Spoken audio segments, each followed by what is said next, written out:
সোজা রাস্তা। খলিফা হারুন রশিদ একদিন, উনি খুব ভালো মানুষ ছিলেন, ওনাকে কেউ যদি হাসাতে পারে উনি 1000 দিরহাম দিতেন। মানে কেউ ওনাকে হাসালেই 1000 দিরহাম পুরস্কার দিতেন।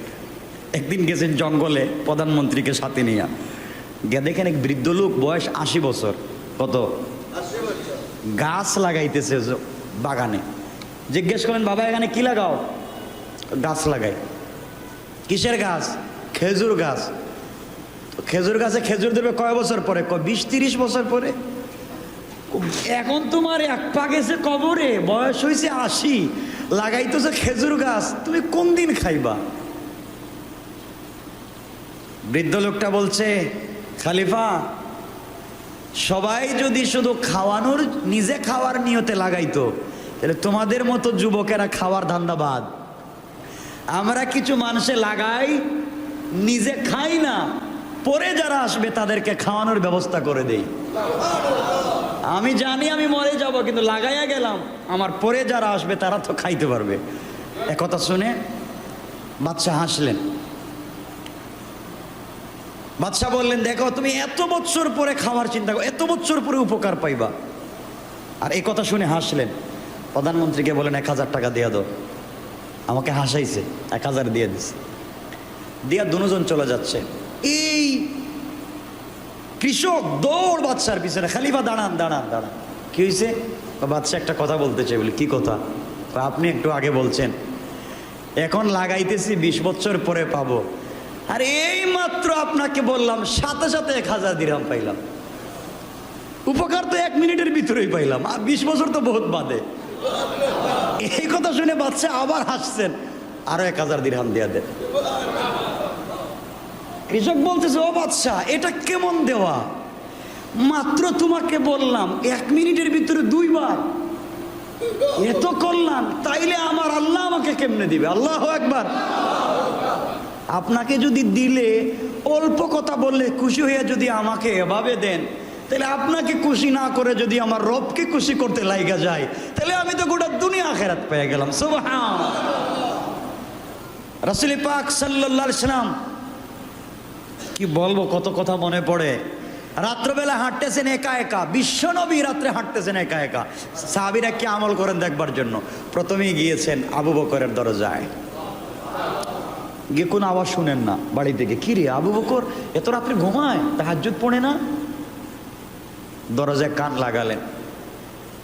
কান লাগায় শুনেন আবু বকরের সিজদায় পড়ে কাঁদতেছে আর বলতেছে, আল্লাহ কিয়ামতের দিন সবকিছু আমি ভুলে যেতে পারি, কারো কথা আমার দরকার নাই। আল্লাহ যে রসুলকে দেখে আমি বিশ্বাস করে কালিমা পড়েছি, সর্বপ্রথম তার সঙ্গে তুমি আমাকে দেখা করাইয়া দিও। কাঁদতেছেন সিজদায় পড়ে, তাহাজ্জুদের সালাত পড়তেছেন, আস্তে আস্তে, আওয়াজ নাই। বলেন দেখি তো অমর কি করে। গেলেন অমরের এখানে। অমরের এখানে যাওয়ার পরে গড়ের বাহিরে, মানে 500 হাত দূরে থাকতেই তেলাওয়াতের আওয়াজ শোনা যায়। নবীজি চলে আসলেন ফজরের সালাতে। নামাজ পড়ার পরে খুব হাসি খুশি। বলেন সবাই থাকো। সব সাহাবীরা বসা। বলেন আবু বকর কি ব্যাপার, এত আস্তে আস্তে কোরআন তিলাওয়াত করো কেন রাত্রবেলা? আবু বকর বলছেন, ইয়া রাসূলুল্লাহ আপনি জানলেন কেমনে? আমার ঘরে আমি কি করি আপনি জানলেন কেমনে? কেন জানবো না, গতকালকে গিয়েছিলাম তো তোমার বাড়িতে। ইয়া রাসূলুল্লাহ আমার ভুল হয়েছে, কোন বেয়াদবি হয়েছে, কেন আস্তে আস্তে পড়ো? আবু বকর বলছেন, ইয়া রাসূলুল্লাহ আমি আমল করি, প্রতিযোগিতা, সবার আগে জান্নাতে যেতে চাই। এজন্য আমি কি পড়তেছি কেউ যেন না শুনে, আমি আপনার সঙ্গে যাইতে চাই, কাউরে শোনাইতে চাই না, 1 নম্বর। 2 নম্বর, আমি এমন ভাবে আমল করতে চাই কারো যেন ডিস্টার্ব না হয়। সুবহানাল্লাহ। আবু বকর আমারকে বলছেন, কি তোমার বাড়িতে তো গিয়েছিলাম, এত চিৎকার করতেছিল কেন? ইয়া রাসূলুল্লাহ আপনি বলছেন যা তোমার জন্য পছন্দ করো তা তোমার মুসলিম ভাইয়ের জন্য পছন্দ করো। আমি আপনাকে পেতে পছন্দ করি, আমি জান্নাতে আপনার কাছে যাইতে পছন্দ করি, এজন্য আমি চিৎকার করে তাহাজ্জুদের সালাতে কোরআন তিলাওয়াত করি, যেন আমার আওয়াজ শুনে আরেক ভাই উঠে যায়, সেও আপনার কাছে পৌঁছে যায়। আল্লাহু আকবার। ইব্রাহিম ইবনে আদহাম একজন বড় বাদশা ছিলেন। তিনি একদিন তার জন্মদিন পালন করার জন্য রাত্রবেলা কোটি কোটি টাকা খরচ করেছেন। তার রুমে বসে আছেন বিছানায়, চিন্তা করতেছেন, শান্তি পাচ্ছে না, কি করবে টাকা পয়সা দেয়া, শুয়ে আছে।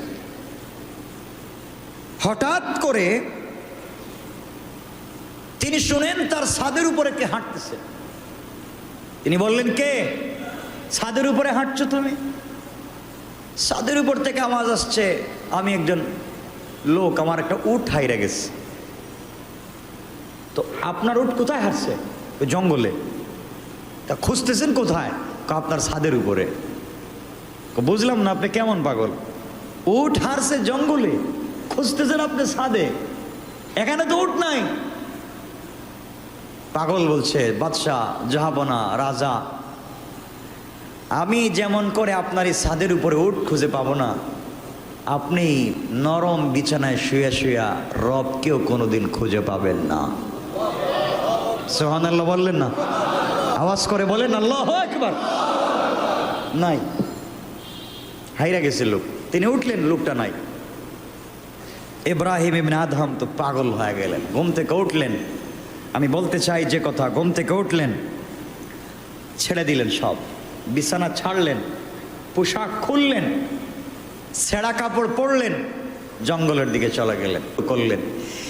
এই লোকটা আরামের বিছানা ছেড়ে দিয়েছে, দামি জায়গা ছেড়ে দিয়েছে, গোটা দেশের মানুষ বাদশাকে খুঁজে, আর বাদশাহ সাগরের পারে বৈশা বৈশা জিকিরি করে মহান রবের সঙ্গে কথা বলা শুরু করে দিয়েছে।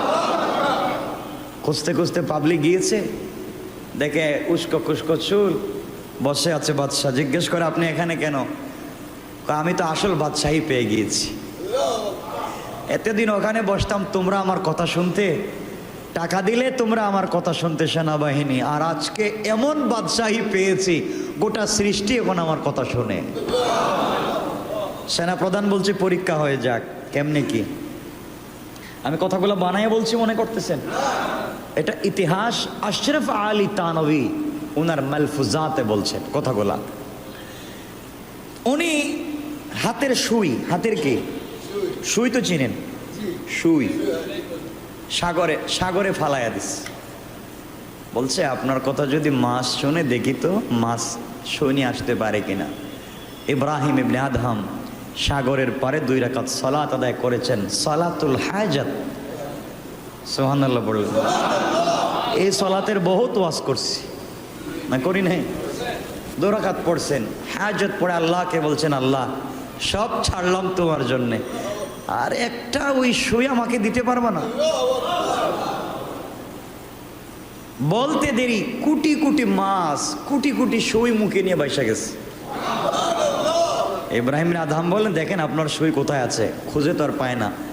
সব মাছের পিছনে একটা মাছ এই সোনালী রঙের সুই মুখে নিয়ে আছে। এই ঘটনা দেখবার পরে পুরা সেনাবাহিনীর সবাই আল্লাহর প্রতি এত বেশি দুর্বল হয়ে সেজদায় পড়ে গেল, আল্লাহ সবাইকে মাফ করে আল্লাহর ওলি বানিয়ে দিয়েছে। একবার সকল গরিব সাহাবীরা রাসূলের কাছে বসলেন। লম্বা হাদিস, সহিহ মুসলিমের হাদিস। আবু হুরায়রা রাদিয়াল্লাহু তাআলা আনহু বলেছেন, ফুকারা আল মুহাজিরিন আতা রাসূলুল্লাহ সাল্লাল্লাহু আলাইহি ওয়াসাল্লাম ফাকালু কাদ যাহাবা আহলুদ দুসুর। রাসূলের পাকের কাছে এসে বলেন, ইয়া রাসূলুল্লাহ, আমরা গরিব, এক বেলা খাই তো আরেক বেলা নাই, একটা কাপড় পরলে তো পুরো বছর এটারে সেলাই করে করে পরে লাগে, কিন্তু আপনি যে আমল আমাদেরকে বলছেন আমরা তো সে আমল করি। এই আমলগুলা ধনী সাহাবীরাও শুনে ফেলাইছেন। ওসমান, আব্দুর রহমান ইবনে আউফ, সাইদ ইবনে আব্দুর রহমান, এরা শুনে ফেলছে আমরা যে আমল করি। আপনি বলছেন ধনীদের আগে জান্নাতে যেতে হলে এই আমল করো, এখন আমরা যেটা করি এরা ওইটাই করে। আপনি বলছিলেন ওদের আগে জান্নাতে যাইতে, ওরা দান করে আগে যাবে, আমরা আমল করে আগে যাব। ওরা তো শুনে ফেলাইছে সব, মানে আমরা যা করি তারা তা করে। আমরা রাত্রে তাহাজ্জুদ পড়ি, ওরাও পড়ে, এখন আমরা কেমনে জান্নাতে যাব? রাসূল পাক বলছেন, কি চাও? বলে, আমরা চাই ওদের আগে জান্নাতে যাইতে। দুনিয়ায় যে ওর সম্পদ পাইলাম না, কমপক্ষে আখেরাত পাই। আর কিছু গরিব আছে না শুকরি করবার কারণে দুনিয়াও নাই, আখেরাতও। আর কেউ যদি আখেরাত না পায়, ধনী মানুষ তো দুনিয়া তো পাইছে। আর যদি নূর না আলা নূর, দুনিয়াও পায় আখেরাতও পায়, তা আমার চাইতে তো অনেক ভালো, ঠিক না? আমার মুসলমান বন্ধুগণ, গভীর মনোযোগ। আল্লাহর পয়গম্বর ডাক দিয়ে বলেন, সাহাবীরা শোনো, তোমরা যদি ধনী সাহাবীদের আগে জান্নাতে যেতে চাও, সবার আগে জান্নাতে যেতে চাও, ওরা দান করে জান্নাতে যাবে, আর তোমরা কেমনে জান্নাতে যাবে খুঁজে পাচ্ছ না। আমি রাসূল তোমাদেরকে জানাইয়া দিলাম, আল্লাহ আমাকে জানাইয়া দিয়েছেন, তোমরা যদি তাদের আগে জান্নাতে যেতে চাও, প্রত্যেক নামাজের পরে সুবহানাল্লাহ 33 বার, আলহামদুলিল্লাহ 33 বার, আল্লাহু আকবার 34 বার পড়বা। এই আমল যদি তোমরা 5 ওয়াক্ত নামাজের পরে প্রতিদিন করতে পারো, আমি রাসূল কথা দিলাম তোমরা ধনীদের 1000 বছর আগে আল্লাহর তৈরি জান্নাতে পৌঁছে যাবে। খুব বড় আমল বলেছি, বিশ্বাস হয় না? না হওয়ার কথা না, আমার কথা না, আমি শুধু বাংলা বলছি, রাসূলের কথা, বুখারীর হাদিস, মুসলিমের হাদিস। রাসূল বলছেন তোমরা জান্নাতে যাবে। কথা হচ্ছে সত্যি আমল করলে 5 ওয়াক্ত নামাজের পরে পারবো তো ইনশাআল্লাহ? সবাই বলেন কয়বার? আপনারা তো তাসবিহ হাতে আঙ্গুলে পড়তে পারবেন? আঙ্গুল এক হাতেই তো 33 বার পড়া যায়। কেমনে বলেন তো? একবারেই পড়া যায়, একবারে 33 বার, একবারে 33 বার হয় না? কেমনে? হ্যাঁ, না না না, 5 আঙ্গুলেই তো, এক আঙ্গুলেই তো 5 বার পড়া যায় না? সুবহানাল্লাহ সুবহানাল্লাহ সুবহানাল্লাহ সুবহানাল্লাহ পড়া যায় না? সুবহানাল্লাহ সুবহানাল্লাহ সুবহানাল্লাহ, তো আরো বেশি তো পড়া যায় দেখি। 7 বার হলে 5 7 কত? হ্যাঁ, তো হয়েই গেছে, একবারেই তো হয়। একবারে পড়ে নেবেন, কারণ আঙ্গুলে পড়লে কি হয়, এই যে দাগ এগুলা কেন দিয়েছেন আল্লাহ কোন তো? এগুলাতে পড়বেন, এই হাত কিয়ামতের দিন সাক্ষী দিবে আপনার। এই আমল বললে তো অনেক লম্বা হয়ে যাবে, কবরের ভিতরেই আপনি বাইচে যাবেন। যাক, যদি সময় কমে গেছে আমি বলবো। তাহলে ধনীদের আগে জান্নাতে যেতে চান? বলেন না কেন? তাহলে কি আমল করা লাগবে? এখানে সব গরিব, তাহলে ধনীরাও তো শুনে বলাইছে, এরাও তো আমল করবে। এখন তো সমান, কেমনে আগাবেন? আরো কিছু বলবো? বলেন না? হ্যাঁ, তাইলে আর একটু বইলা দিই, যেন আরো আগে যাইতে পারেন। প্রতিযোগিতা চলবে, দেখছেন না? যুবকেরা বৃহস্পতিবার রাত্রে মাওয়া যাওয়ার জন্য মোটরসাইকেল প্রতিযোগিতা করে, কে কার আগে মরবে, কে কার আগে অ্যাক্সিডেন্ট করে মরবে। দেখেন অনেক আগে মরে যায়, ঠিক বললাম না? কেন ভাই প্রতিযোগিতা এখানে কেন? আমরা আজ থেকে প্রতিযোগিতা করব জান্নাতে যাওয়ার। রাসূল পাক সাল্লাল্লাহু আলাইহি সাল্লাম, কি বলবো, কত কথা মনে পড়ে। রাত্রবেলা হাঁটতেছেন একা, বিশ্বনবী রাত্রে হাঁটতেছেন একা। সাহাবীরা কি আমল করেন দেখবার জন্য প্রথমেই গিয়েছেন আবু বকরের দরজায়। গিয়ে কোনো আওয়াজ শুনেন না, বাড়ি থেকে, কি রে আবু বকর এত রাত্রে ঘুমায়, তাহাজ্জুদ পড়ে না?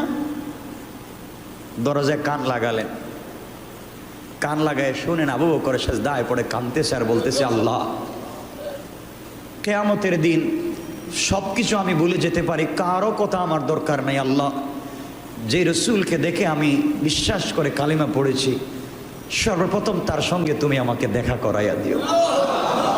কাঁদতেছেন সেজদায় পড়ে, তাহাজ্জুদের সালাত পড়তেছে, আস্তে আস্তে, আওয়াজ নাই। বলেন দেখি তো অমর কি করে? গেলেন অমরের এখানে যাওয়ার পরে গড়ের বাহিরে, মানে 500 হাত দূরে থাকতেই তেলাওয়াতের আওয়াজ শোনা যায়। নবীজি চলে আসলেন ফজরের সালাতে, নামাজ পড়ার পরে খুব হাসি খুশি। বলেন সবাই থাকো, সব সাহাবীরা বসা। বলেন আবু বকর, কি ব্যাপার, এত আস্তে আস্তে কোরআন তিলাওয়াত করো কেন রাত্রবেলা? আবু বকর বলছেন, ইয়া রাসূলুল্লাহ, আপনি জানলেন কেমনে? আমার ঘরে আমি কি করি আপনি জানলেন কেমনে? কেন জানবো না, গতকালকে গিয়েছিলাম তো তোমার বাড়িতে। ইয়া রাসূলুল্লাহ, আমার ভুল হয়েছে, কোন বেয়াদবি হয়েছে, কেন আস্তে আস্তে পড়ো? আবু বকর বলছেন, ইয়া রাসূলুল্লাহ, আমি আমল করি, প্রতিযোগিতা, সবার আগে জান্নাতে যেতে চাই। এজন্য আমি কি পড়তেছি কেউ যেন না শুনে, আমি আপনার সঙ্গে যাইতে চাই, কাউরে শোনাইতে চাই না, 1 নম্বর। 2 নম্বর, আমি এমন ভাবে আমল করতে চাই কারো যেন ডিস্টার্ব না হয়। সুবহানাল্লাহ। আবু বকর আমারকে বলছেন, কি তোমার বাড়িতে তো গিয়েছিলাম, এত চিৎকার করতেছিল কেন? ইয়া রাসূলুল্লাহ, আপনি বলছেন যা তোমার জন্য পছন্দ করো তা তোমার মুসলিম ভাইয়ের জন্য পছন্দ করো। আমি আপনাকে পেতে পছন্দ করি, আমি জান্নাতে আপনার কাছে যাইতে পছন্দ করি, এজন্য আমি চিৎকার করে তাহাজ্জুদের সালাতে কোরআন তিলাওয়াত করি, যেন আমার আওয়াজ শুনে আরেক ভাই উঠে যায়, সেও আপনার কাছে পৌঁছে যায়। আল্লাহু আকবার। সেও যেন আমার আওয়াজ শুনে ঘুম থেকে উঠে যায়, সেও যেন নামাজে চলে আসে। চিন্তা করতেছেন তাদের চিন্তা কেমন ছিল? তাদের পুরোটা চিন্তাই উম্মতের জন্য ছিল। যাই হোক, রাসূল পাক সাল্লাল্লাহু আলাইহি ওয়াসাল্লাম তো বললেন। এখন কথা হচ্ছে, কোরআনে কারিমে আল্লাহ রাব্বুল ইজ্জত ওয়াল জালাল 63 নম্বর সূরা মুনাফিকুনের 10 নম্বর আয়াতে আল্লাহ বলছেন, ওয়া আনফিকু মিম্মা রাযাকনাকুম মিন ক্বাবলি আন ইয়াতিয়া আহাদাকুমুল মাউত। দেখবেন, ফায়াকুল রাব্বি লাউলা আখারতানি ইলা আজালিন করিব ফাসাদদাকা ওয়া আকুম মিনাস সালিহিন। কিয়ামতের দিনে আল্লাহ বলছেন, তোমরা আমি যা দিয়েছি তা থেকে দান করো। আল্লাহ বলছেন, ও আনফিকু, দান করো, মিম্মা রাযাকনাকুম, তোমাদেরকে যা দিয়েছি দান করো। যা দিয়েছেন, যা দিয়েছেন। আপনাকে তো একটা রিক্সা দিয়েছেন, না দেন নাই? রাস্তায় বসে ফল বিক্রি করার সুযোগ দিয়েছেন, না দেন নাই? আরেকজনকে বাদাম বিক্রি করার তো সুযোগ দিয়েছেন, না দেন নাই? আরেকজনকে দোকানে বসবার সুযোগ দিয়েছেন, না দেন নাই? দিয়েছেন। আল্লাহ বলছেন, ওয়ানফিকু, যা দিয়েছি তোমাকে, মিম্মা রাযাকনাকুম, তোমাকে রিজিক দিয়েছি, তো মিন ক্বাবলি আইয়াতিয়া আহাদাকুমুল মাউত, মউত আসার আগে আগে তার থেকে দান করো। যদি না দাও, ফায়াকুল রাব্বি লাউলা আখারতানি ইলা আজালিন করিব, আমার কাছে যখন আসবার বিপদে পড়বা তখন আমাকে বলবা, আল্লাহ একটু সময় দাও, আবার যাই আবার আসি। এই সুযোগ নাই, এই সুযোগ নাই। এখানে আপনাদেরকে আমি কয়েকটা কথা বলি, আলোচনা আমরা সংক্ষেপ করব। কারণ নির্ধারিত সময় চলে আসলে সে আর বাঁচবে না।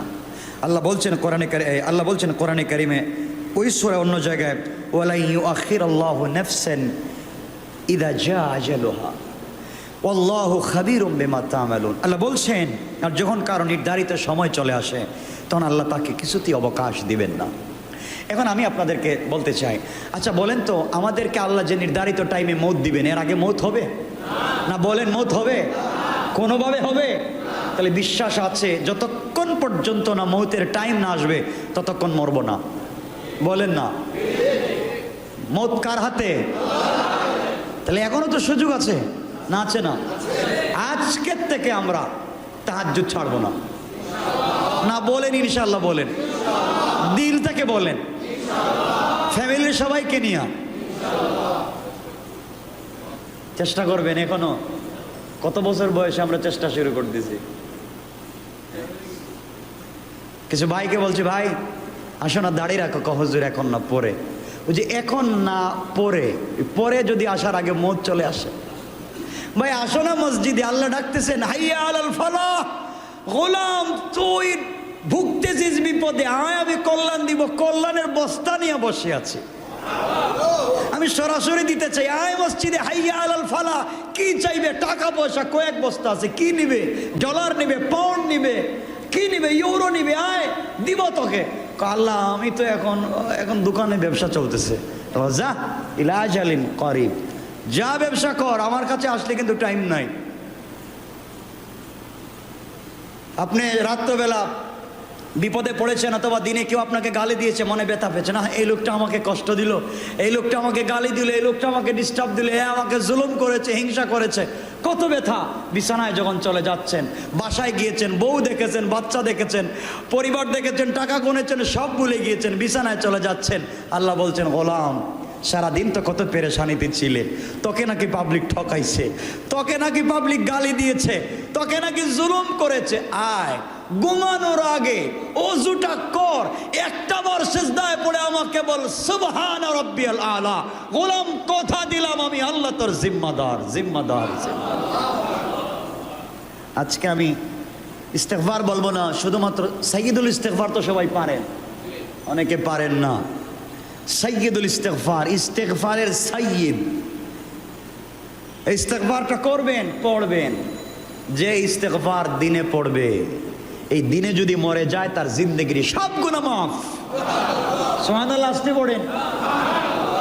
কেউ যদি দিনে পড়ে, রাত্রে পড়ে, রাত্রে মরে যায়, সব গুনাহ মাফ। রাসূল বলছেন ও মরলো আর জান্নাতে আসলো। কেন পড়েন না? কয়জনে সাইয়্যিদুল ইস্তেগফার পারেন একটু দেখবো? মাশাআল্লাহ, অনেক আছেন। আলহামদুলিল্লাহ, আলহামদুলিল্লাহ। আর বাকি আমাদের দরকার নাই, বলেন আছে? সাইয়্যিদুল ইস্তেগফার পড়বেন। আমি আপনাদেরকে শুধু বলে দিব এটা না, আপনারা তো বললেও পারেন না, মনে থাকে না, বলে যান। আমি বলবো। যাক, আমাদের সময় কমে গেছে। আমি বলতে চাইলাম যেটা, আমরা কি বলতে চাইছিলাম মনে আছে? যে ধনীদের আগে জান্নাতে যাওয়া লাগবে। কিছু বলেন না? সবাই ধনী তো, টাকা পয়সা আছে জন্য, বা আমরা তো আর কি টাকা পয়সা দিয়ে যাই মুগি কোর্টে, এটা কোর্ট সিস্টেম, কাজ হবে না ওখানে, টাকা দিয়ে যাওয়া যাবে না। তো কেমনে জান্নাতে যাওয়া যাবে আমি আপনাদেরকে সহজ করে বলে দেই। আল্লাহ কেমন দিতে চান, আমি কয়েক মিনিট বেশি নিচ্ছি, কষ্ট হচ্ছে না তো আপনাদের? এক খলিফা ছিলেন, মুসলিম খলিফা, যার নাম ছিল খলিফা হারুনুর রশিদ। আল্লাহ বলছেন আনা ইনদা জন্নে আবদি বি, গোলাম যেভাবে আমাকে ধারণা করে আমি সেভাবেই। সুবহানাল্লাহ বলুন। গোলাম যদি ধারণা করে আমি দূরে, আমি দূরে। গোলাম যদি ধারণা করে আমি কাছে, আমি কাছে। গোলাম যদি ধারণা করে দুনিয়ার অন্য কেউ তাকে বাঁচাবে, আমি না, তাইলে দেখি কাকে বাঁচাতে পারে কিনা। আর গোলাম যদি বিশ্বাস করে কেউ পারবে না আমি ছাড়া, কথা দিলাম তার কেউ ক্ষতি করতে পারবে না আমি ছাড়া। আনা ইনদা জন্নে আবদি বি। আল্লাহকে এভাবে ধারণা করেন, পারবো না ইনশাআল্লাহ?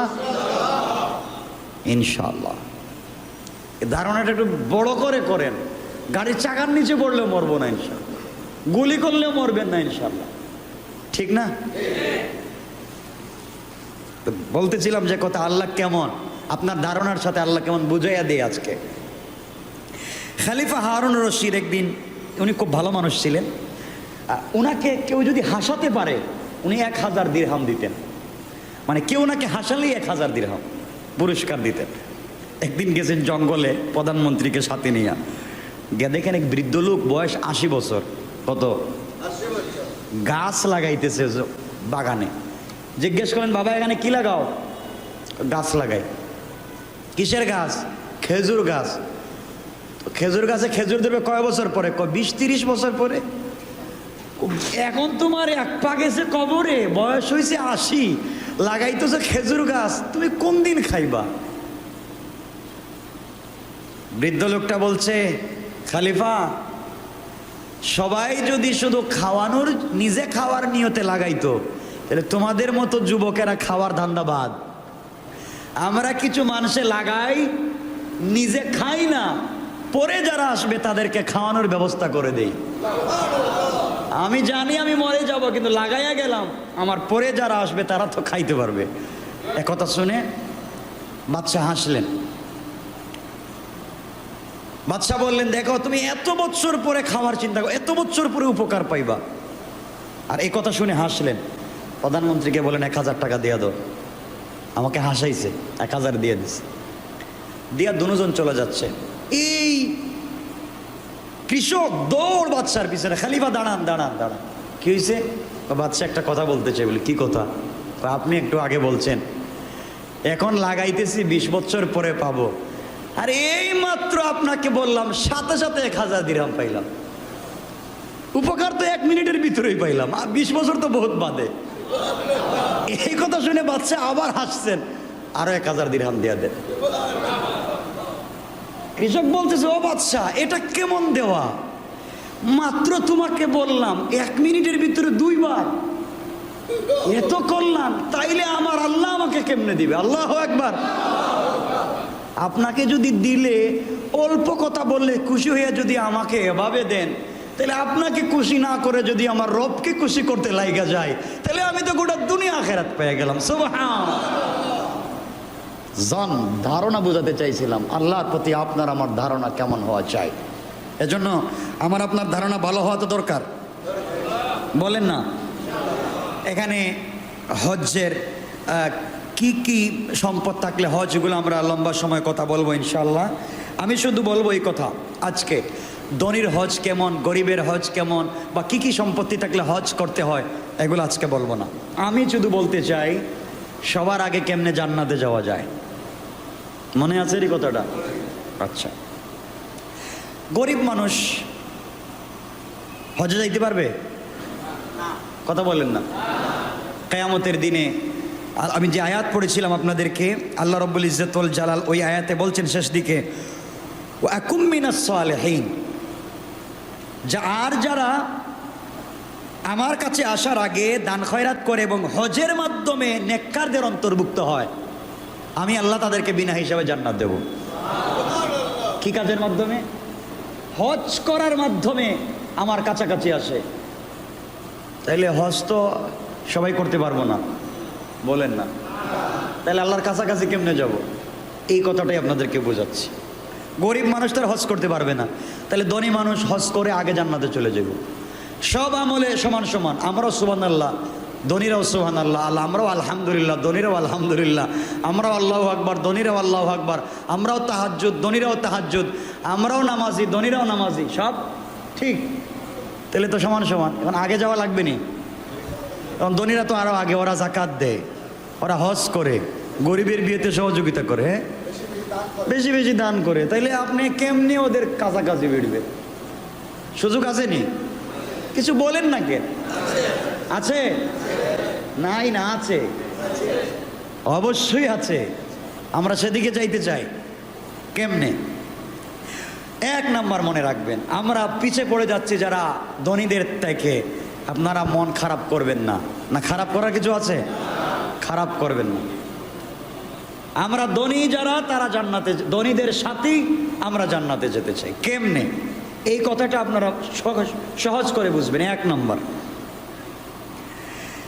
ধনী মানুষ হজ করে আল্লাহর কাছাকাছি যায়, আর গরিব মানুষ ফজরের নামাজ আদায় করে কোনো কথাবার্তা না বলে যদি সে মসজিদে বসে জিকির আজকার কোরআন তেলাওয়াত করতে থাকে, এরপরে যখন সূর্য উঠে, রোদ মোটামুটি ছড়িয়ে পড়েছে, সূর্য উঠে রোদ মোটামুটি ছড়িয়ে পড়েছে, এই সময় 2 রাকাত অথবা 4 রাকাত নামাজ পড়ে, তাহলে সে মকবুল, হজ্জে মাবরুর, হজ্জে মকবুলের সওয়াব এবং উমরার সওয়াব পেয়ে যাবে। কয় রাকাত নামাজ বলছি? 2 রাকাত অথবা 4 রাকাত। 2 অথবা 4 রাকাত ফজরের সালাতের পরে সূর্য উঠে শুধু রোদটা ছড়িয়ে পড়েছে, এই অবস্থায় 2 রাকাত অথবা 4 রাকাত যদি কেউ নামাজ পড়ে একমাত্র আল্লাহকে পাওয়ার জন্যে, সহিহ বুখারী, সহিহ মুসলিম এবং তাবরানির হাদিস, ওই ব্যক্তি হজ্জে মাবরুর, যেই হজটা একবারে কবুল, হজ্জে মাকবুল, এমন হজ এবং উমরার সওয়াব পেয়ে যাবে। প্রতিদিন যদি পড়েন, বলেন না, প্রতিদিন, উনি সারা বছরে হজ করবে একটা, আর আপনি পুরা বছরে 365টা। আল্লাহু আকবার বলেন না? আর কত সহজ করলে হবে? মানে আপনারা বলবেন ধনীরাও তো এটা করতে পারে, পারবে, আপনিও করবেন। কেমনি আগে যাবেন? 1 নাম্বার বলছি। 2 নাম্বার, এটা চলে গেছে এই সুযোগটা। 2 নাম্বার বুখারীর হাদিস, যারা রমজানের শেষ 10 দিন এতেকাফ করবে, নির্বেজাল শেষ 10 দিন যার এতেকাফ করে ঈদের চাঁদ উঠলে মসজিদ থেকে বের হয়ে যায়, তারা একটা মকবুল হজ, মাবরুর হজের এবং উমরা হজের সওয়াব পেয়ে যায়। কয়টা বললাম? 2টা। 3 নম্বর, গরিবের 3 নম্বর সুযোগ হচ্ছে, যদি মা বাবা বেঁচে থাকেন, মা বাবার চেহারার দিকে ভক্তি এবং ভালোবাসার নজরে জয়বার থাকাবেন, ওইবার মকবুল হজের সওয়াব পাবেন। সুবহানাল্লাহ। যার মা বাবা আছেন, আপনি তো শুধু হজের ভিতরেই আছেন, আপনারা তো মায়ের দিকে তাকানি না, বাবার দিকে তাকান, এদিকে তাকায় কথা বলেন। হ্যাঁ, আপনি এদিকে তাকায় কথা বলেন কেন? মা বাবার চেহারার দিকে তাকাবেন, তাকাবেন। আল্লাহ বলছেন মা বাবার চেহারার দিকে তাকাও। আর ফেরেশতাদেরকে বলছি তোমরা কাগজ কলম নিয়ে বইসা থাকো, জয়বার চুকের পলক পড়বে ওইবার মকবুল হজের সওয়াব লেখা দিবে। আর কি চাচ্ছেন? জান্নাতে যাওয়া এত সহজ জিনিস। আমরা কি অ্যাডভান্স হতে পারতেছি? বলেন না ইনশাল্লাহ। কয়টা বলছি? 2টা না 3টা? 4 নম্বর, গরিবেরা যদি টাকা পয়সা নাই হজ করতে পারে না, কিন্তু প্রতিদিন মনেই কামনা, যদি টাকা হয়তো হজ করতাম, টাকা হয়তো হজ করতাম। এই কামনা বাসনা নিয়ে মরে গেছে। আল্লাহ বলেন তার আমল নামায় হজের সওয়াব লেখা দাও। কয়টা বলছি? আল্লাহ বলছেন আর হজ্জ মাবরুর যদি মকবুল হয়ে যায়, আল হজ্জুল মাবরুর লাইসা লাহু জাযাউন ইল্লাল জান্নাহ, যার জীবনে হজ্জে মাবরুর একবার নসিব হয়ে যায়, জান্নাত ছাড়া তার আর কিচ্ছু নয়। সুবহানাল্লাহ বলেন। আল্লাহ আমাদের কবুল করুক। তাহলে আজকে আলোচনায় শেষ যে 2টা কথা বোঝাতে চাইলাম, 1 নাম্বার এই 4টা আমল। কয়টা আমল? কয়টা? 4টা। আর প্রথমে বলেছি একটা আমল, 5 ওয়াক্ত নামাজের পরে সুবহানাল্লাহ, আলহামদুলিল্লাহ, আল্লাহু আকবার। কয়টা বলছি? এই 5টা। পারবো তো ইনশাআল্লাহ? সবাই বলেন ইনশাআল্লাহ। মনে থাকবে তো? জান্নাতে যেতে চাই না? চাই। আজকের থেকে পরিবারের সবাইকে নিয়ে নামাজ পড়ব। সবাই বলেন না? আল্লাহ যেন আমাদের কবুল করুন। ইস্তেগফার আপনাদেরকে বইলা দিলে মুখস্থ রাখতে পারবেন নাকি লেখা দেওয়া লাগবে? এটা কোন? এই তো লেখা দিলে বাবা। আমি 4টা আমল 5টা আমল বলছি, এতটুকুন থাকো। সাইয়্যিদুল ইস্তেগফার বলছি শুধু মুখে দিয়া, ফজিলত বলি নাই। ফজিলত বললে তো কালকের থেকে শুরু করে দিবেন, আবার পরে করবেন নামাজের দরকার নাই, সাইয়্যিদুল ইস্তেগফার প্রতিদিন পড়বো। ঠিক আছে না? সাইয়্যিদুল ইস্তেগফার, রাসূল বলছেন যার জবানে সাইয়্যিদুল ইস্তেগফার থাকবে, সময় আমাদের নাই। কবরে যখন তাকে শোয়া রাখা হবে, তখন প্রথমে আযাব দেওয়ার জন্য ফেরেশতারা আসবে পায়ের দিকে, পায়ের দিকে আসবে আযাব দেওয়ার জন্য। সাইয়্যিদুল ইস্তেগফার দাঁড়াইয়া যাবে, থামেন, এই লোকটাকে আযাব দিবেন না। এই লোকটা মসজিদে বসে বসে পায়ে হেঁটে সাইয়্যিদুল ইস্তেগফার করেছে, রাসূলের উপর দরুদ পড়েছে। ইস্তেগফার যদি সত্য হয়, দরুদ যদি সত্য হয়, তাকে কখনো আযাব দেওয়া যাবে না। দাঁড়ায় যাবে। এরপরে আসবে মাথার দিকে আযাব দেওয়ার জন্য, ইস্তেগফার দাঁড়িয়ে যাবে, বলবেন আযাব দিতে পারবেন না। ডান দিকে যাবে, আযাব দিতে পারবেন না। বাম দিকে যাবে, আযাব দিতে পারবেন না। আল্লাহ বলবেন ফেরেশতারা ওই লোকটারে জিগাও, এই যে ঘুরতেছে এটা কি? একবার হাতে যায়, একবার পায়ে যায়, মাথায় যায়, ডাইনে যায়, বামে যায়, কি জিনিস? তোমরা আযাব দিতে পারো না? আল্লাহ বুঝি না তো।